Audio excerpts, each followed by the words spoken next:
Assalamualaikum warahmatullahi wabarakatuh. Halo Sobat Sanak semuanya, selamat datang kembali di channel Banjar Alkisah.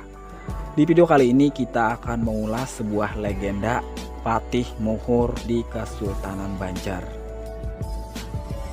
Diberitakan oleh jejakrekam.com, desa Patih Muhur yang sempat menghebohkan publik dengan penemuan batang kayu ulin raksasa kembali menarik perhatian Gubernur Kalimantan Selatan Haji Sahbiri Nur.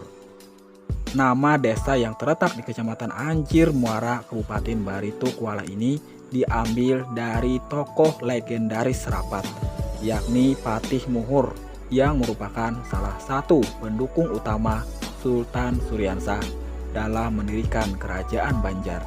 Bagaimanakah cerita legendanya Patih Muhur? Silakan Sanak simak video ini sampai habis.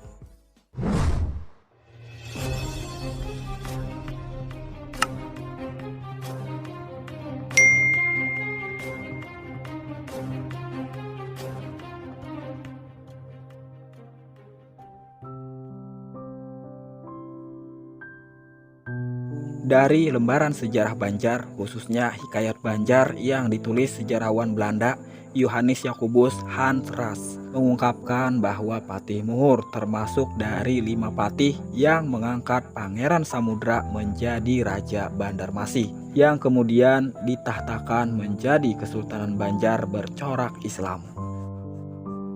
Sebagai tokoh awal Kerajaan Banjar, Patih Muhur pun diangkat Sultan Banjar Suryansah menjabat Mantri Ampat bersama Patih Balit, Patih Balitung, serta Patih Kuin untuk mendampingi Patih Masih sebagai Mangkubumi Kerajaan Banjar.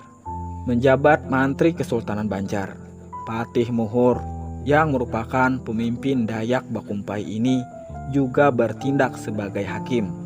Bahkan dalam sebuah sidang yang digelar para mantri, Patih Muhur termasuk yang menyarankan meminta bantuan Kesultanan Demak di Jawa di era Sultan Trenggono mengirim pasukan melawan Pangeran Tumenggung dari Kerajaan Nagara Daha.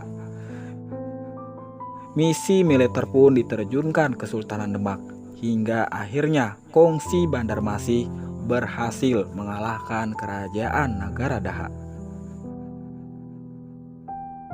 Dari berbagai literatur disebutkan, hubungan Patih Muhur dengan Sultan Suryansah pun bukan hanya sekedar sahabat atau teman seperjuangan, namun juga menjadi seteru.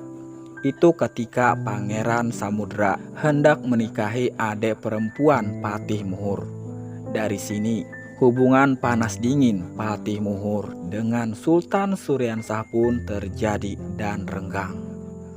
Ketika syarat pernikahan yang diajukan Patih Muhur ternyata dilanggar Sultan Suryansah, Patih Muhur menegaskan boleh menikahi adiknya, namun syaratnya sang adik tetap diperbolehkan memeluk agama leluhur. Rupanya Sultan Suryansah tetap mengislamkan calon istrinya. Akibatnya Patih Muhur pun berang. Dia kemudian menculik adiknya. Nah, pertempuran antara dua sahabat ini tak terelakkan. Dalam menghadapi serbuan pasukan Kesultanan Banjar, Patih Muhur pun memilih mundur ke Pulau Petak, Kapuas. Sebelum meninggalkan desanya, Patih Muhur memerintahkan pasukannya untuk membumi hanguskan istana serta tempat tinggalnya sebelum diserbu pasukan Suryansah. Hingga kini tersisa beberapa kayu ulin berukuran besar. Kini desa Patih Muhur yang bisa terakses di Jalan Trans Kalimantan kilometer 19 dari arah Banjarmasin di Kecamatan Anjir Muara dan kemudian melalui jalan desa berjarak 7 km. Dari ini bisa disaksikan sisa-sisa puing istana Patih Muhur dan perkampungan penduduk desa ketika itu. Demikian kilas legenda Patih Muhur di Kerajaan Banjar.